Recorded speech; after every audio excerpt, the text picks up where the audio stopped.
Welcome to the Library of Living History, a Hoff Family Arts Foundation, Inc. podcast. This podcast is held live on every fourth Friday of every month, except for the ones towards the end of the year.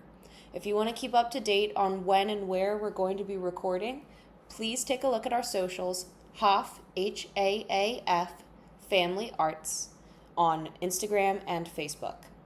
If you have any questions or want to learn more about the other programs we are doing, feel free to give us an email at Hoff, spelled the same way, familyarts@gmail.com.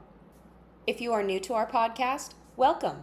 We just wanted to let you know before you begin that we are not going to be censoring any of our guests. We want to make sure that the Library of Living History reflects an accurate account of the lived experiences of those of us in Beverly City and its surrounding areas. So please be mindful of listening ears, and please enjoy the show.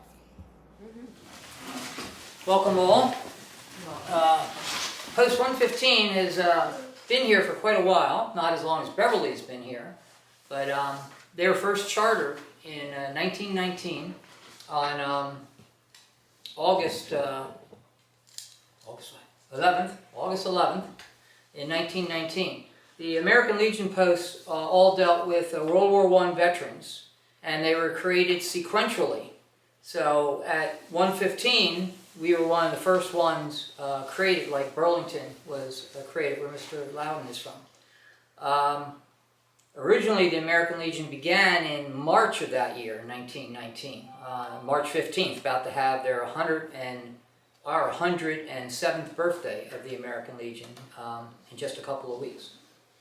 Okay, we began with 19 members who signed the charter, and it was determined by then that anybody who joined by November 11th of that year would be considered a charter member. So they ended up with actually 29 charter members because some other people joined at that point. And they picked November 11th because that was the one-year anniversary of Armistice Day for the end of World War I. Edward Herring of Beverly was our first elected commander, and he was elected for the year 1920. The way they did their years is different than how they do it now. They actually were using a calendar year, so they'd have an election in December, and then they would serve from January through the following December when there'd be another election. Now we're going mid-year to mid-year for whatever reason, with elections occurring in June. The name of the post is the William Abram Courtright Jr. post, and that was named after William Courtright, an ensign in the Navy, who had served and died in Ireland in 1918, very near to the end of the war. He was the son of Dr. William Abram Courtright, who was a leading citizen of the town. Everybody apparently knew Dr. Courtright, and we'll see him again later. He plays a part. William Courtright is buried in a family plot over at Monument Cemetery. Being a young man, he had never married, never had any children, but he's buried with his mother, his father, his brother, and his brother's first wife, all in that cemetery, as well as it's marked for his brother's one son, who is named after him as well. The brother was Frank, and he had a son, William, his second son, and he named him after his brother, who he dearly loved, as he said in his autobiography. So they actually have a marking at that cemetery for William Courtright, the son. Unfortunately, he died in World War II at the Battle of the Bulge in December of '44. And he actually still is in Europe. His body is still in Europe. He has a grave there. But they marked in the family plot. It's a large stone with just a list of the names of the rest of the family who are all buried there. And then off to the left of him is his older brother and his older brother's family. It's a fairly large family plot that they have there for the Courtright family. The post used to meet in what was called Reform Hall, which was a building which is now an empty lot, from my understanding, across from the post office. Where the post office is, you've got that empty lot right across the street that's been there forever as an empty lot. I believe one of the churches own it now, but nothing's ever been built there since Reform Hall was there. But they met there initially on Warren Street in 1919. The Legion went ahead and purchased what they called Legion Hall in 1920, having no money, but they purchased it all the same. And it's the house 222 right here on Cooper, down toward the river, which still remains as a residence down there. Having no money, they got a wonderful loan to buy a house for $3,500 to buy a multi-story house to become their Legion Hall, which was great. They gave them a loan. They remained there until 1936, having failed to pay any money against the mortgage. They only paid their interest. They were never able to pay any principal against the house, and the bank seized it at that point when they stopped paying interest. It's 1936, remember, it's the middle of the Depression, which we'll talk about. They had no money, and they were losing people left and right, both through death and just unable to continue. At that point, they moved here. This building was originally built in 1929 as the war memorial in Beverly. The same way we have a war memorial in Burlington and in other towns, a war memorial is built post-World War I to honor the men and women who served in World War I. The Legion, in their notes, thought, they'd come and live here, but it looked like it was going to take too long for this to be built. They didn't want to wait 9 years, so they bought the other property. But once they lost that property, this having become the library was gracious enough to let them come in here and have their meetings on a once or twice a month basis. And they, in turn, gave some money to the library to offset that. One of the issues in the Depression, which was interesting, is sometimes there was so little money, there was no heat for this place. This place was heated by coal, and there was no coal. There was no heat. So in those days, the meetings, they would move them to one of the officers' homes. But mostly they remained here until 1961, having their meetings in the War Memorial. And we'll speak more about that later. They were able in the 1950s, 56, the city indentured a piece of land on Melbourne Avenue for them to build a new post home on. And they began fundraising in the 50s to build a post home there, our current home. And construction began in 1958, and I'm not sure when it was completed, but they moved in and started having meetings in 61 commenting that construction was ongoing. For instance, the bathrooms didn't work until 62, and the heat wasn't reliable until like 63. And it took additional monies to come in there and finish a lot of the work that was done in the building. So while the building in theory is ours, the land is indentured from the city. And the agreement with the city is that as long as the post survives, they have a home. But if the post folds for whatever reason, then that piece of land goes back to the city. Okay, so it's not a purchase, it's just an indenture. But it's great. And we've been there ever since through today. Unfortunately, a lot of the records from the post have been lost over the years. Some years, really great notes, all kinds of stuff being kept, really wonderful adjutants and other people, commanders who kept the records. And then other years, we literally have nothing at all, unfortunately. Most of the 1920s is like that. We have records for 3 years, and then we don't have anything until the 1930s again. So it's a little hard to piece through what was happening. Some of it we pieced together from newspapers. For instance, we know that they moved from Reform Hall to, excuse me, we know they moved from Reform Hall to the building they bought on Cooper.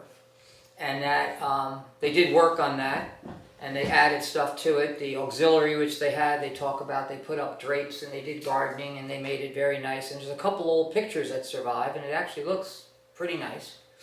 We also get from a newspaper in 1929, which I'm gathering is right before the crash, based on what's on the newspaper, though there's no date on the newspaper thing we get. We were able to figure out it had to be 29 because they talk about who the post commander is, and we can work back to see who the post commander was those years. And the guy they're talking about was only the commander in 1929, so it had to be in 29 sometime.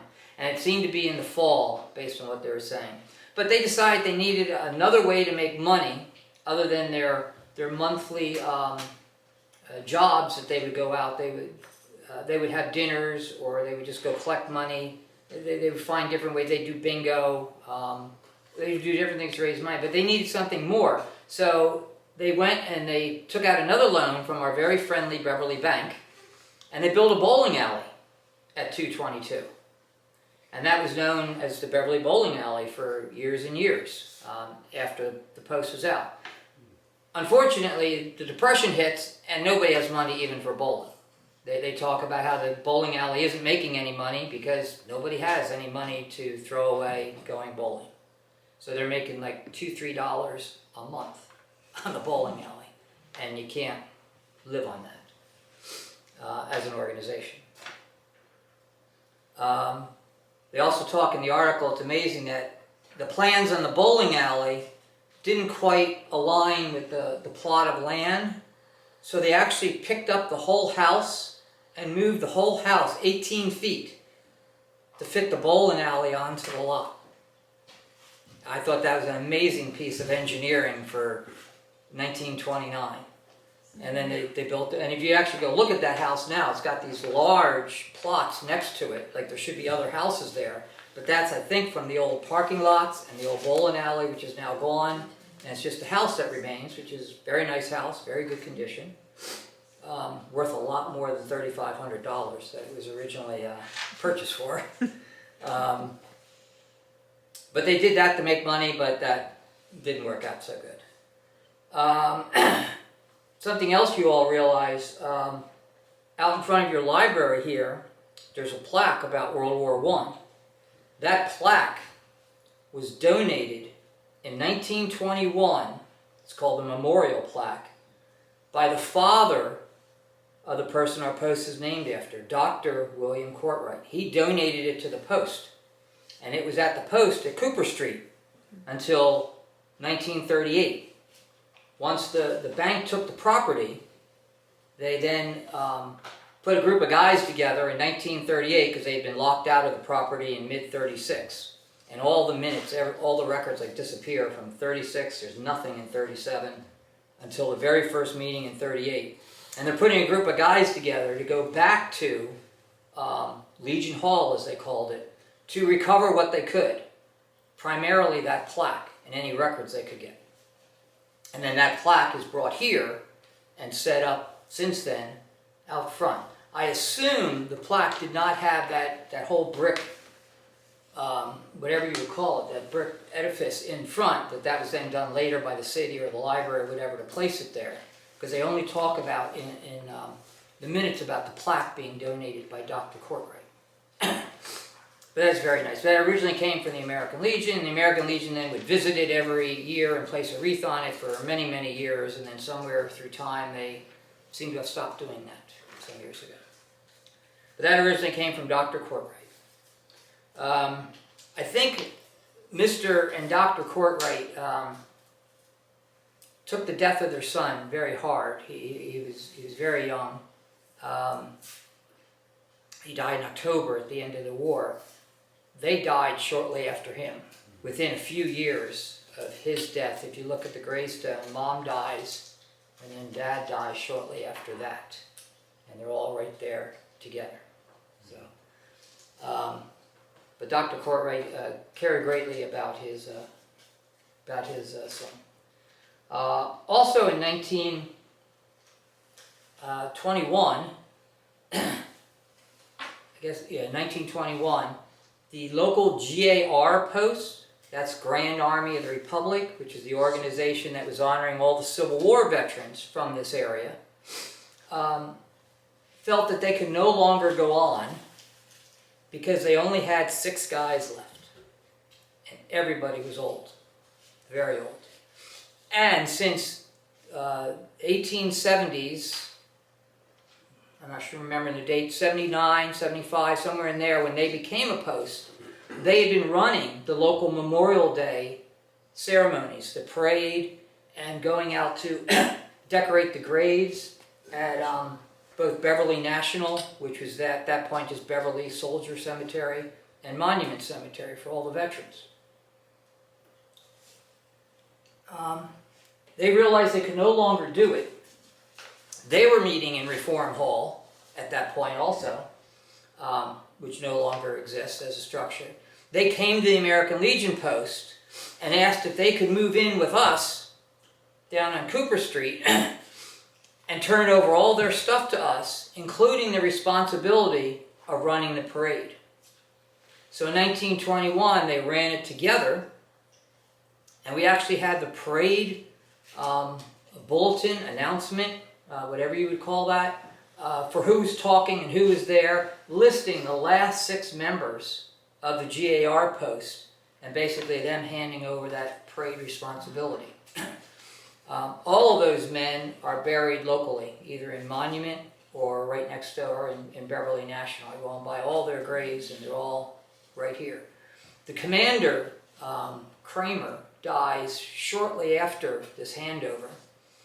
He's at Beverly National, and the adjutant continues for a while. He lives until 1930, but they stopped submitting their paperwork, which is the adjutant's job, my job in the American Legion, and after 2 years of non-reporting, National dropped them in 1925, though they still have members living through 1930. Adjutant Davis, John I think, but Davis was the last surviving member of the local GAR, and he is buried in Monument Cemetery as well, in a family plot, a large family plot with many names. They're right near to where the chapel is. If you know the chapel, you're looking at the chapel, it's just off to the right. It's a flat gray stone with 8 or 10 names on it, family members, including Mr. Davis.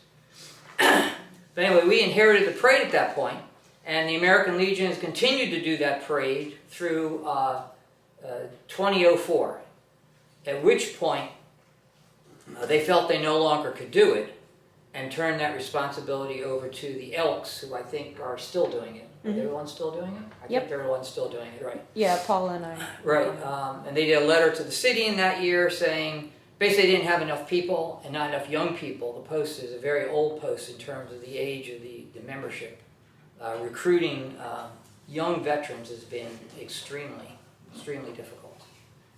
The vast majority of our people are in their 70s, 80s, and 90s, with very few younger than that. Okay, so GAR passed their stuff. I don't know what happened to most of their possessions that they passed to us, because I can't find them in the post home anymore. I found their gavel, and I found their gavel stone, and I found their death records. They have an extensive index catalog, boxes and boxes of them, of all their members, when they died, and where they died. And I know you want them, but you have to wait. I'm going to catalog them one of these days. I don't need them right away. Right. They won't go away. There's too much of it. We're still cataloging ourselves. You take your time. Yeah.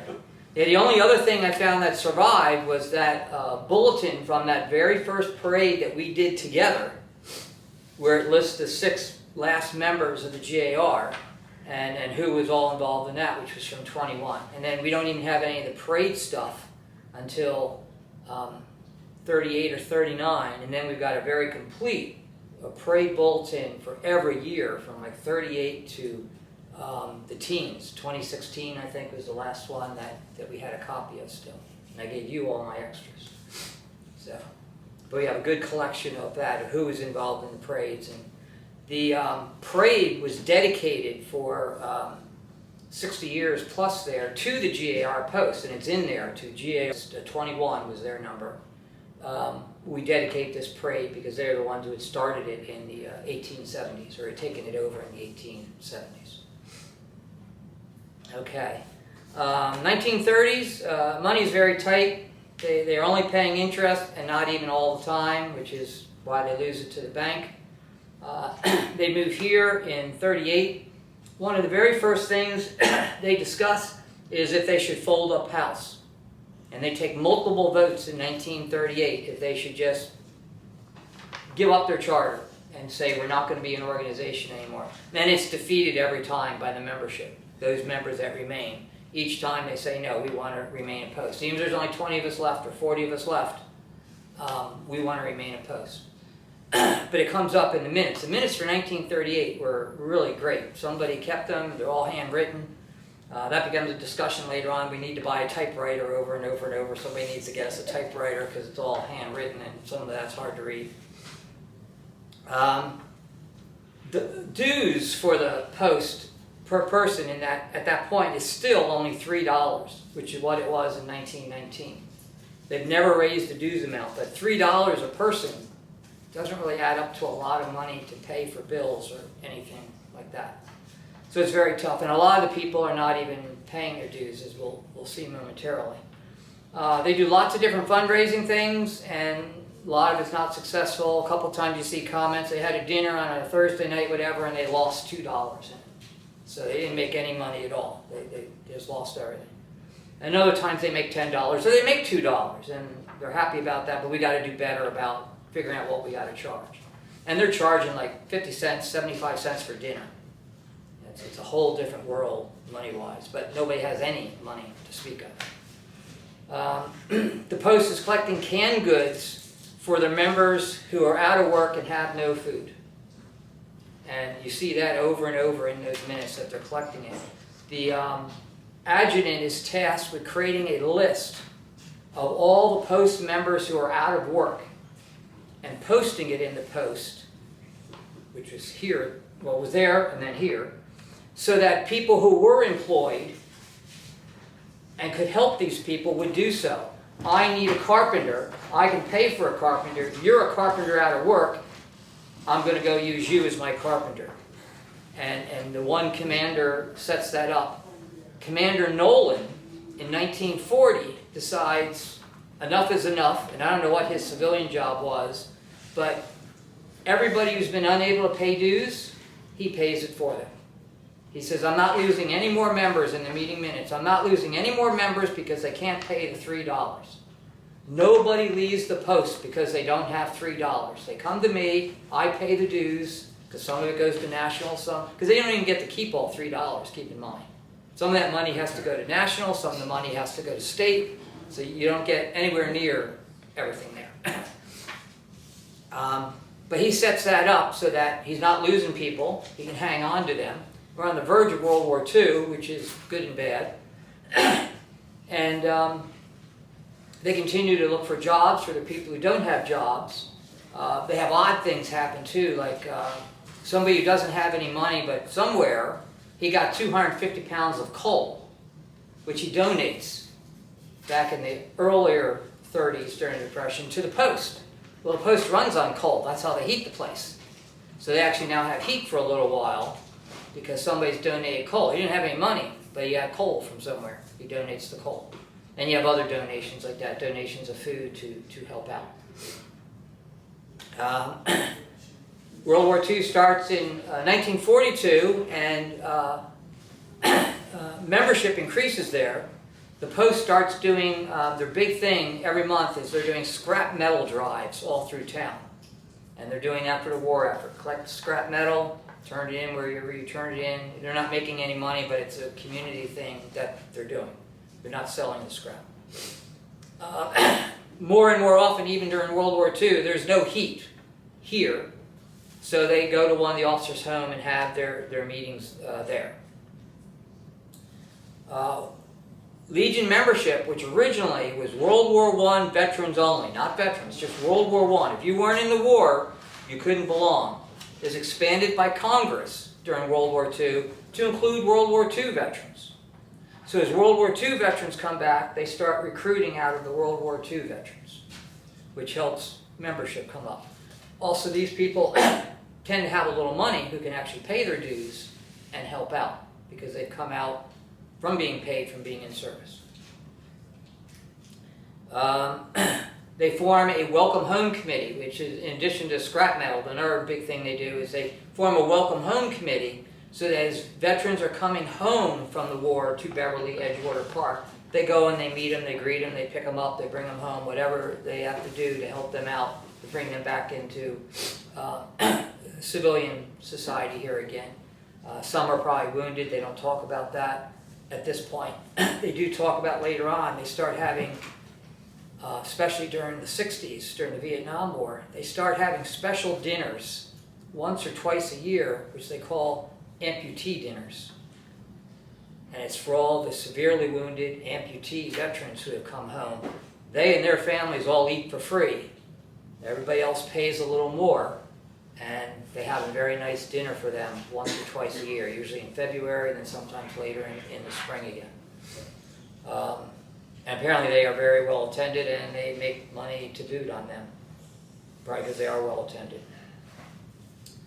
In the late 40s, they start talking about that they want a real home. They want to move out of the library because this is going to remain the library, not become their home. And they put a building committee together to start looking for property, though they have no money. They figure that out pretty quick. We have no money, so we're not going to buy anything. So they then start talking to the city to see if the city can give them a piece of land. And then all they have to do is worry about building a building, which is what eventually happens. Where the city comes up with a piece of land on Melbourne, and they come up with money to build the building, and they start building the building in 58 after they've given the land in 56. Okay, we continue to recruit more people from World War II and then Korea, because they're automatically in. When Congress did their thing, it wasn't just we're going to accept World War II vets, we're going to accept vets from any war. So you had to have served in a war at that point, which is also different. Nowadays, all you have to do is be a veteran. My example, I never served in a war. I'm in between wars. But as a veteran, I can still belong. The GAR literally died in the 1950s when their last members died of the millions of men who had served in the Union Army. And they didn't want that to happen again. They want the American Legion to be a continuing veteran organization to absorb any veterans that came in. At this point, there are no living World War I veterans in America. So the organization would have died just the way the GAR had done if Congress had not made those changes and turned it into Veterans of Wars and then just into veterans. So if all you did was go to training, and it can be Guard, Army Reserve, or active, any of the services, okay, you can belong. You just have to have an honorable discharge and active service. And everybody does, because even if you're in the Guard or the Reserve, you go to training active. You're not being trained just on weekends. They train you also on weekends, because I did that as well, but you actually go somewhere for 3 months, 6 months, a year, and get full-time training in whatever you're doing. So as long as you've got those days of full-time training, you're good to go by what Congress has set up now for that. Which should keep the American Legion alive indefinitely. We're built at 700 Melbourne. You may notice, if you've been by our post, we have a very large statue in the front. Actually quite tiny compared to what it was. We acquired that statue in the 1950s, 53 I think it was. What did I write down?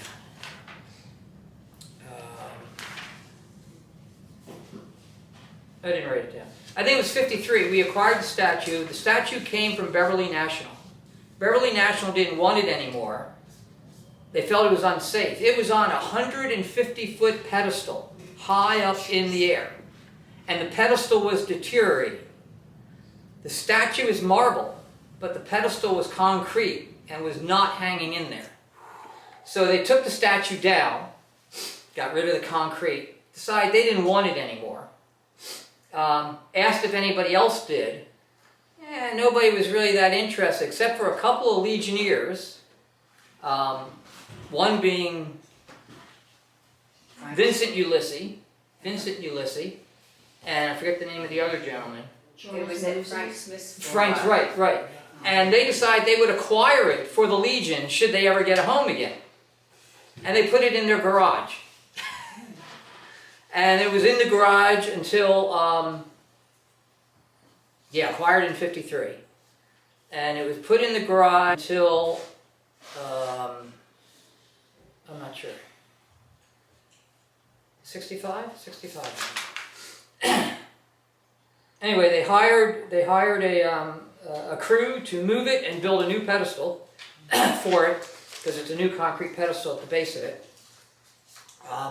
and moved it to the post in the middle 60s to become part of the post. The statue is known as the Soldier at Rest. It's a Civil War era statue. It was actually built in 1875, and just had its 150-year birthday, which we had a small ceremony for at the post. Nobody seemed to really care, but it was 150 years old. It was a good birthday. It was a good birthday for it. And a piece of history that they managed to preserve. And it's known as the Soldier at Rest. And if you look at him, he's in classic Civil War garb, classic Civil War musket. He's a Civil War soldier. And unlike today, where you stand differently for being at rest or at ease, that was the at-rest pose back in the Civil War days. It was a different type of stand, especially with a weapon. You stood differently. The manual of arms has changed. So we acquired that. And that's a part of our post. Let's see. Throughout the 80 years history, the first 80 years history of the post, when they had a lot of people, their membership peaks, by the way, at 241 in 1974.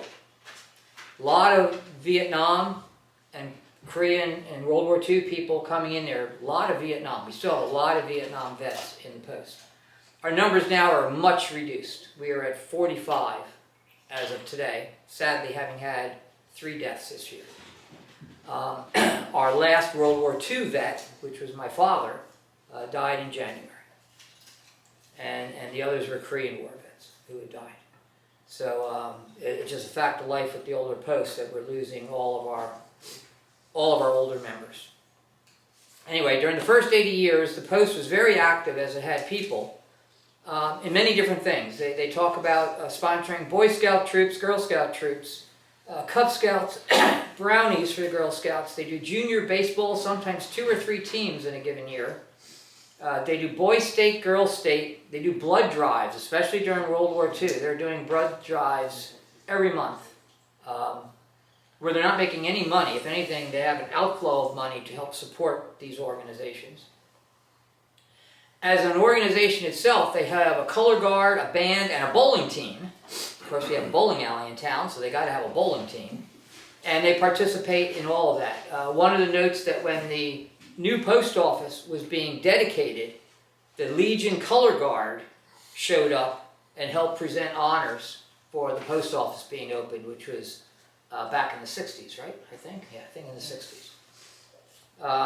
But as membership is lost, unfortunately, and the post ages is an issue, they stopped supporting a lot of these because they just don't have the people. They don't have the numbers. Members are supporting their boys and girls and Boy Scouts and Girl Scouts and Boy State and Girl Scouts, and when they all grow up, there's nobody there. So they're not supporting it anymore because they just don't have anybody. They're supporting their kids in the baseball team along with everybody else, but when they don't have kids in the baseball teams anymore, then they unfortunately stop supporting that as well. Lewis Rottenberry family. It's a big name in the past. It's Rottenberry. Rottenberry? Okay, Rottenberry is a big name in the post. Senior and junior both are commanders in the post for many, many years. Decade-long assignments as commanders, as adjutants. Every committee there is, they've served on. I'm forgetting her first name, but Lewis Jr.'s wife is also a past president of the auxiliary. Ruth, that's right, Ruth. She's over in Monument Cemetery, and we only good records there. We're running again? Yeah, we're running again. So the Rottenberry family, you see, Rottenberry family, Long O. Okay, Rottenberry, Long O. We see from being a charter member in 1919, straight through into the 1970s. And Ruth is later than that, if I remember right. She might be president of the auxiliary like in the 80s or something. My mother was also, which is Lewis's daughter. Okay. So. Okay, I didn't find anything on that. I mean, she was president until she died. Okay. Yeah. Okay. Yeah, the auxiliary. And my dad was, and her husband, my dad, was a commander Okay. and very active in the Yeah. Legion. Yeah, the auxiliary is first noted in the minutes in 1920 that they're doing stuff. Actually, in December of 19, they're doing stuff. And then they disband themselves, unfortunately, in 2018.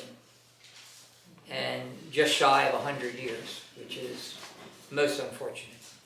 And I never got a good explanation as to why they did that, because they still had 37 members at that point, which is a goodly number. It's not like what we saw recently with the Palmyra Post, who could not maintain 15 members.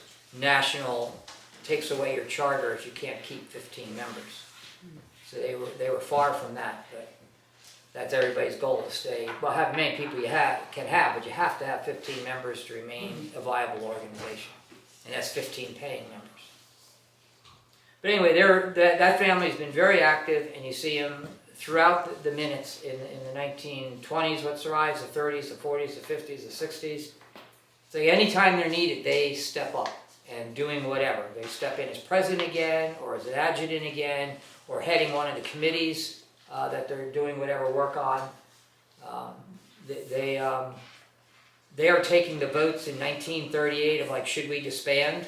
He stepped in and going to be acting commander because everything's falling apart when they lose the building, and they vote not to disband, that they're going to stay there. And I think probably in large part because of Lewis holding it together, him and his sons holding it together. Yeah. What's that? He was the glue. He was the glue, yes, at that point, yeah. There were a couple of outstanding commanders who did stuff, like Nolan, who pays the dues for the people when they can't afford to pay it during the Depression, and Parsons in the 1920s doing good work. And when he dies, they have a whole memorial service for him. And unfortunately, they didn't record a lot in the years of what he did. But Frank Parsons, who's a charter member and is continually in the minutes when they exist, doing whatever, as vice commander, as an adjutant. He then becomes the county commander, and I believe he moves on to the state level after that as a job. So he's very active in it, and he's very well respected. And you can see it by the one of the few memorial service things that has survived in the records is his pamphlet for his memorial service when he died in the 1960s. So, okay, we talked about the auxiliary. Local Memorial Day parades, we've been doing them since GAR shared the first one with us in 1920 and then handed it over in 21 through 04. In those years, we did it in honor of the GAR and with some help from two other posts, which I've not been able to find hardly any information on, but apparently you had a Veterans of the Spanish-American War Daniel Perkins Camp 50 in town, because it's noted on the parade stuff, and it's noted in the minutes that they are sharing the responsibility of doing that parade, the Spanish-American War Group. And it's called the Daniel Perkins Camp 50, and I've tried finding that online, and I've been with no luck. We've tried to look through anything we have to. That also? Yeah. Yeah. So I don't know how long they existed, but they're definitely in some of the pamphlets talking about the parade and what's in the parade and who's sponsoring it. So. See, part of the post property in 1994, it's really the city's property still, was leased back to the city. No money exchanged hands. I think there was a hypothetical $1, but nobody ever saw the $1. Went back to the Beverly Emergency Squad so they could build a structure there and operate out of that. They then folded, and since then Endeavor's moved in as the emergency squad. So it's that Endeavor Emergency Squad building, which is actually on a piece of the property that the city had given us in '56, but we weren't using it for anything, and it was very useful to have an emergency squad in town and fairly central in that location as well. Before that, the Beverly Emergency Squad was over in Fire Company number 1. Yes, I think I remember reading that, yeah. But now they have their own structure, and that's right on, like if you're trying to find our building, you're going along Railroad Avenue by the railroad tracks. Endeavor's there, we're right on the other side of Endeavor, so you can easily find us if you find Endeavor. Big jobs that the Post does today, we're not involved in a lot anymore because we just don't have a lot of members. We don't have young members to do a Boy Scout troop or a Girl Scout troop or anything like that. We do the flags twice a year at Monument Cemetery. For Memorial Day, we go out there and we decorate the 800 plus veteran graves with flags. And then come Veterans Day in November, the week after, we go out and we remove all the flags. And then throughout the year, we go out and we'll place a marker for the appropriate war, a flag holder marker for the appropriate war for any new veterans who are buried there, and for any old markers that have deteriorated, been stolen, which was a big problem 10, 15 years ago, because they were bronze. They were being stolen for metal. And Every once in a while, it's still a problem. yeah, it's still a problem. Now, the way the American Legion National has dealt with that is all the new markers are of no value. They're all made of plastic and aluminum, and there's no money in that. There's no point in stealing them. Now, they break a little easier when the lawnmower hits them, but they're also a lot cheaper to buy, so it's a good trade-off. So you still lose some of the old ones. And you get them from the county? If it's for a military war, yes, we get them from the county for free, like we get the flags for free. The Legion proper and Legion auxiliary stuff we have to buy, because they don't do that. They'll just do whatever war. Yeah. Which is GAR, Civil War, Spanish American, World War I, World War II, Korea, War on Terror, through there. And then they do some generic stuff, because sometimes you have a veteran where you don't know what war they came from, or they weren't in any war. Like, I won't have a war marker on my grave eventually. I'll just be a U.S. Army veteran. So you get a generic one that just says veteran. They have two versions of that. But you just get one that's generically veteran. Marine, who just died recently and is buried over in the veteran section of the cemetery, was of that class. He's my same age, which is a little scary. He's my age. He just died recently, but he was in between wars. What years were you in? I was 78 to 88. So for him, we're just having a U.S. veteran marker for him over in the veteran section. Because he's like me, he's in between the wars, but he served 10 plus years also. So just to be clear, what Congress did is they said that anybody who's served after 1941, which was or at the end of World War, that basically our country's been at war. Almost continuously, time, yeah. Whether it be the Cold War, Yeah. War on Terror, Yeah. Lebanon, Grenada, Yeah.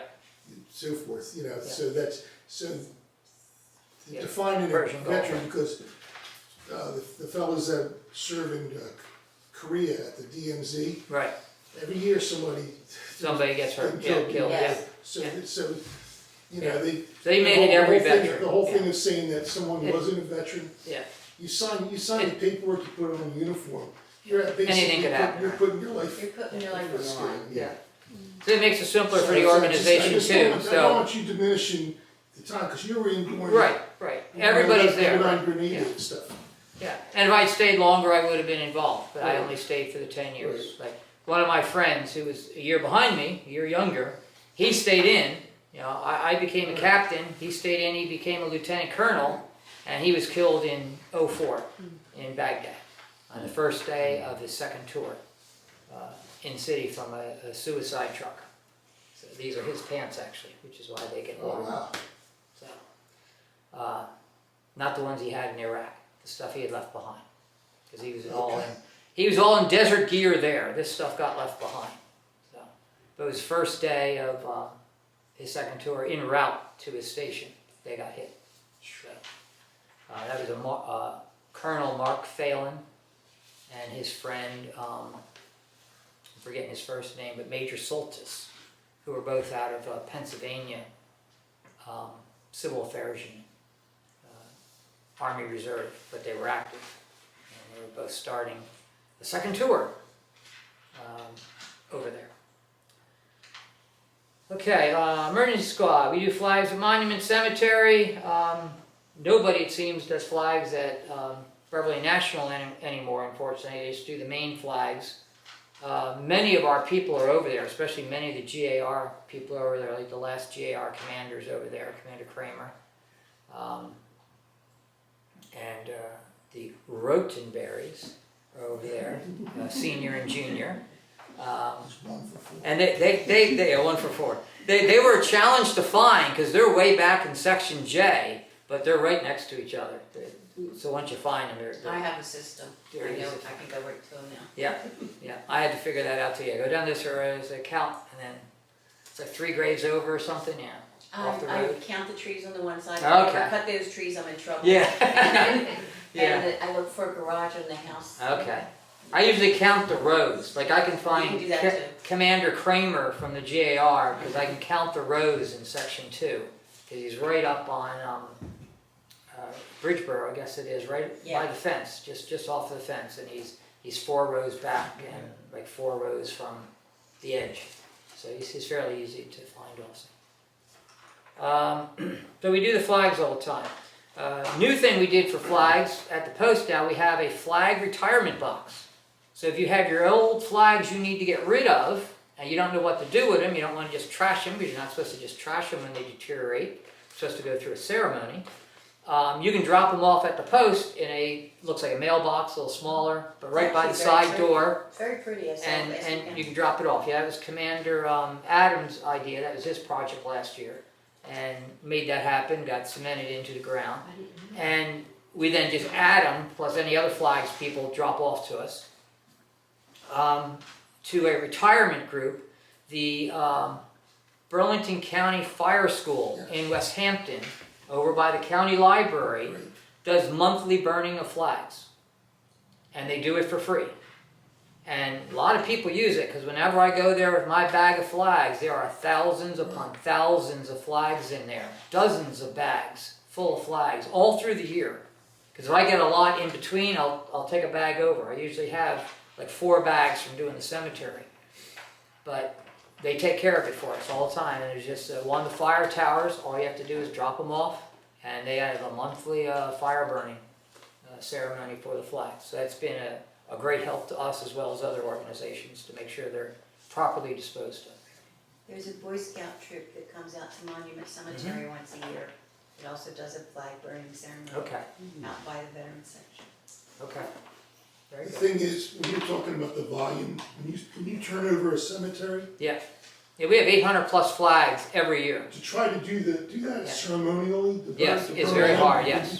You allow to have a fire in We're it. gonna have a bonfire. Yeah, we used to try and do that. We got the old cans out back that we did that in, and it was a big deal because it's a lot of flags. Next thing you know, the city's complaining because. Yeah, you have to get a permit for it and everything. And for a couple years there, we were having terrible luck. Every time we scheduled it in and around Flag Day in June, it poured rain. Right. You know, and then we had to move it. It poured rain again, and it was like we got to find a better solution. Fire school, And- we do the same thing, that's Yeah. a safe, Yeah. good way to. And one of the county service officers in West Hampton, Melendez, yes, he's the one who told me about it. Very good. And I made contact with them, and they says, yep, this is where you bring them. They showed me, and been doing that for a few years now. That's cool. Yeah. So it's very good. Apparently he made the arrangements at the fire school way back when that we need a way to dispose of tens of thousands of flags from the county. Can you help us? And they've been very helpful in that. Right now, the post major moneymaker, since dues don't make any money. At this point, 100% of our dues goes to the state and the federal national programs. We don't get any money off of the dues. we actually lose $1.50 on every member because we have to pay the county dues. And we never rolled that into our dues amount. So we absorb that as a loss in the attempt to not raise our dues to maintain membership. They're going up. I don't want to hear that. But anyway, the way the Post makes their money is they run Friday night dinners open to the public. So it's a lot of Legion guys, but it's a lot of neighbors. The neighbors are really great to us. And we're usually open first 3 Fridays. Sometimes I get shifted to holidays. Like the first Friday this year was January 1st, I think it was, or the 2nd. And nobody was going to come out that day because they're all doing their holiday stuff. So we shifted everything 1 week. But typically it's the first 3 Fridays. And for a small fee, we do a dinner. We usually have 3 different entrees and drinks and desserts and salads. And it's a good time for a couple of hours on Friday nights at the Legion. And that becomes our major fundraiser. That we make enough profit on, past the food, to pay our bills.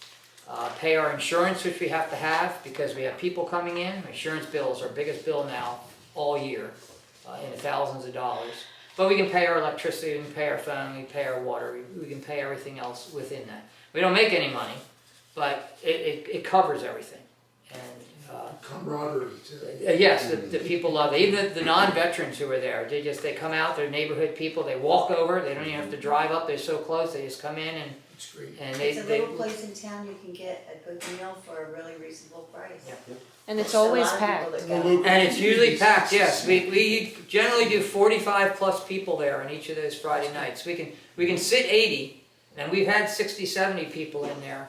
But typically we're, low end is 40, 45 every week. The people just really enjoy coming. At good weather, bad weather, they don't care.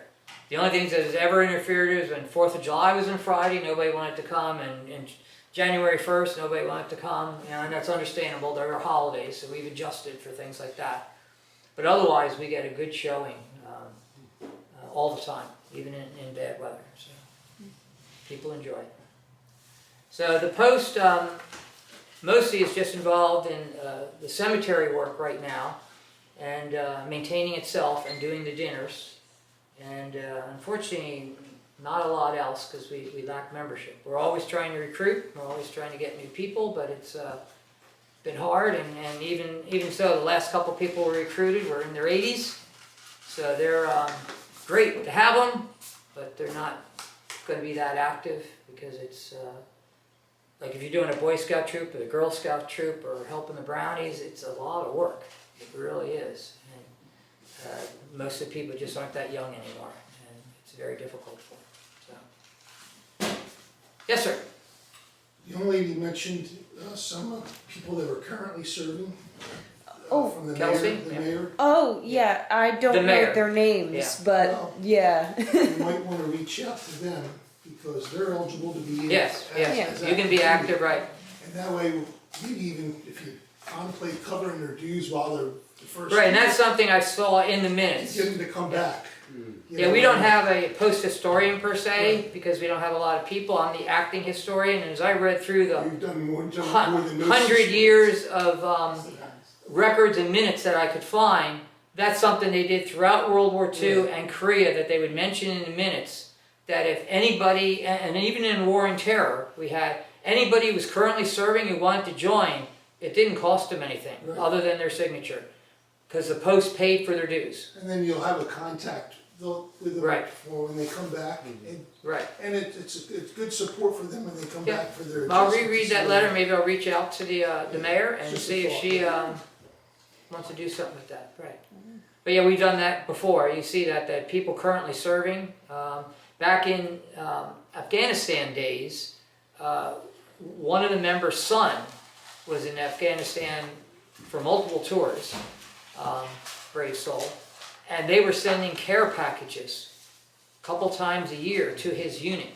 And they were collecting stuff from foodstuffs to warm socks to whatever, and taking a picture of it and then shipping it out to him. That was the Yanarella family, which you maybe know. They're all over the cemetery too, a big family in town. They've been here a long time.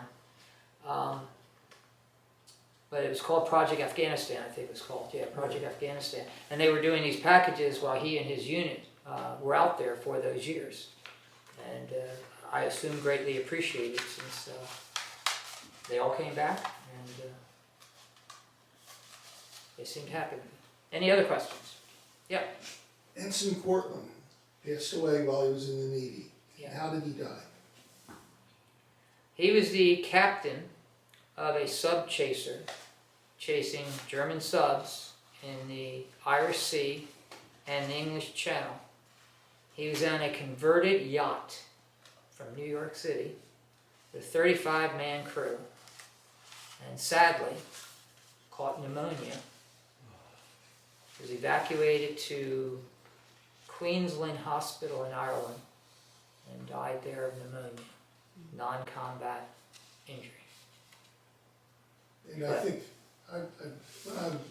when I saw the studies, one of the biggest killers Was disease, yes. More people died of disease than of combat injuries the in Spanish flu. every war. and stuff. Yeah, That's in every right. war, it seems like that. My World War great I was uncle was especially out there. bad, yeah.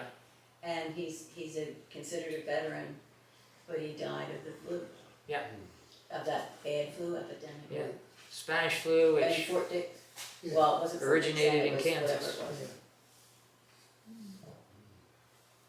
yes. The GAR. Yeah. Were most of them part of the Yahoos? What's the? 23rd Regiment? 23rd Regiment.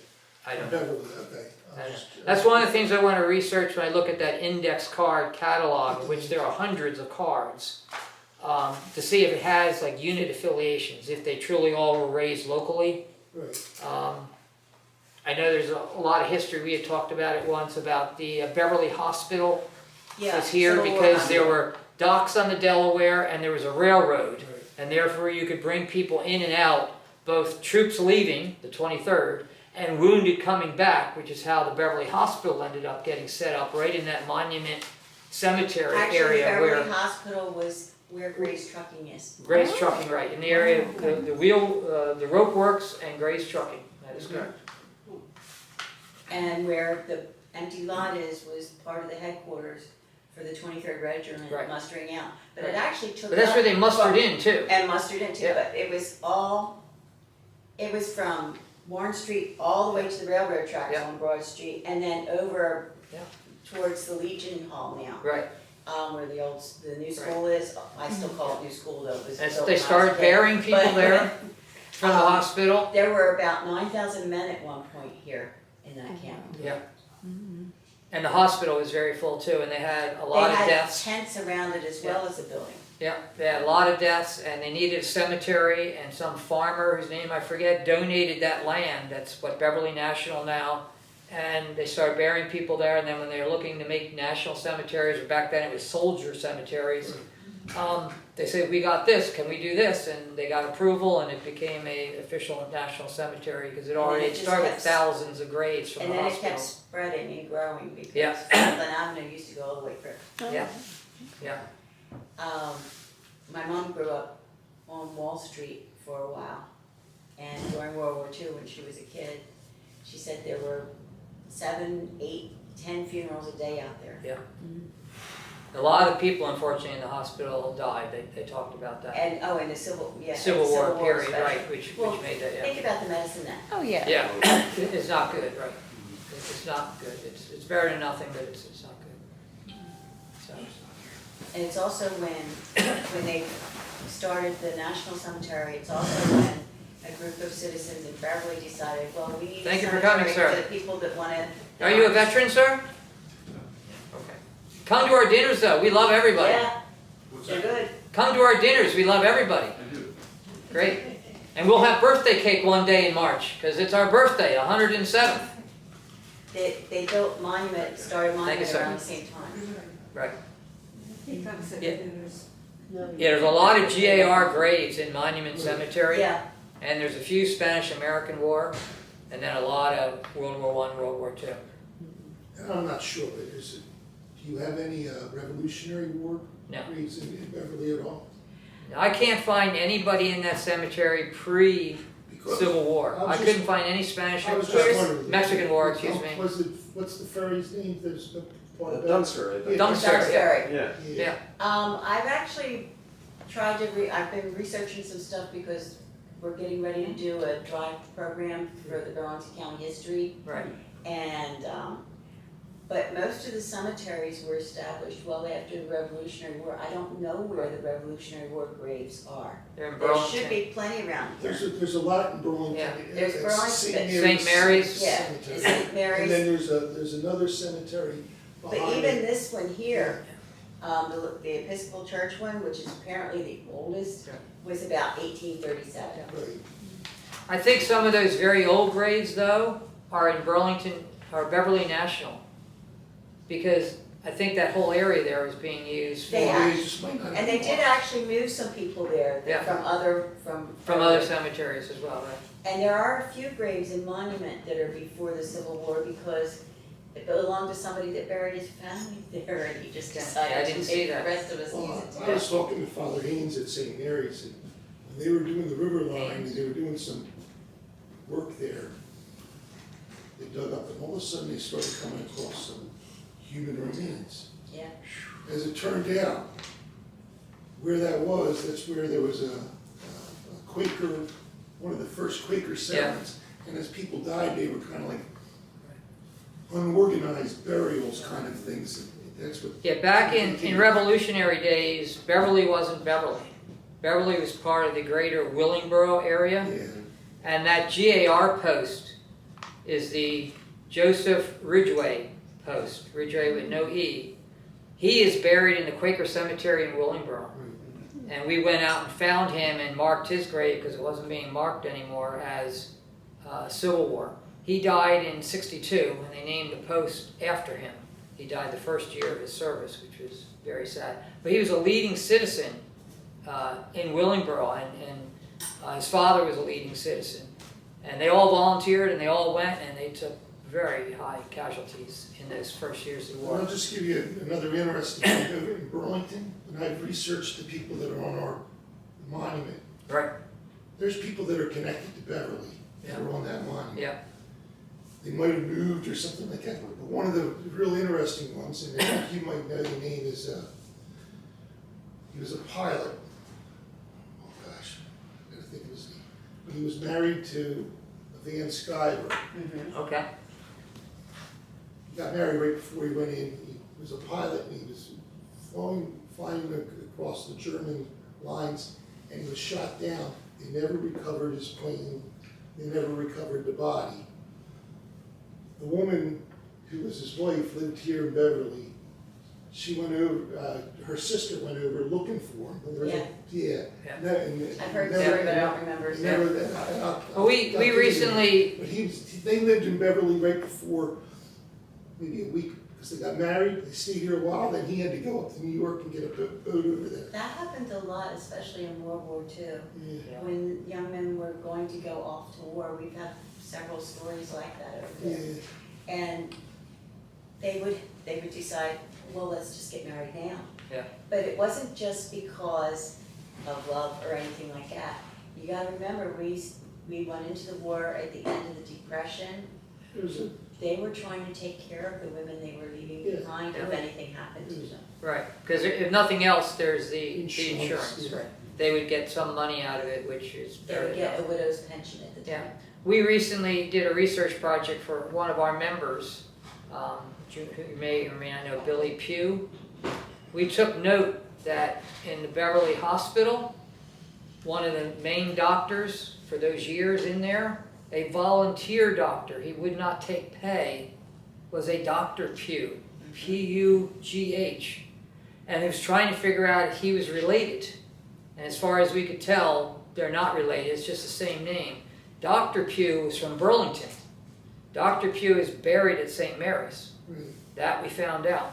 Because after the war, and they shut down the hospital in '65, he came back to Burlington and continued his practice. He's got a couple of houses that they talk about, member of St. Mary's Church there, and is buried at St. Mary's.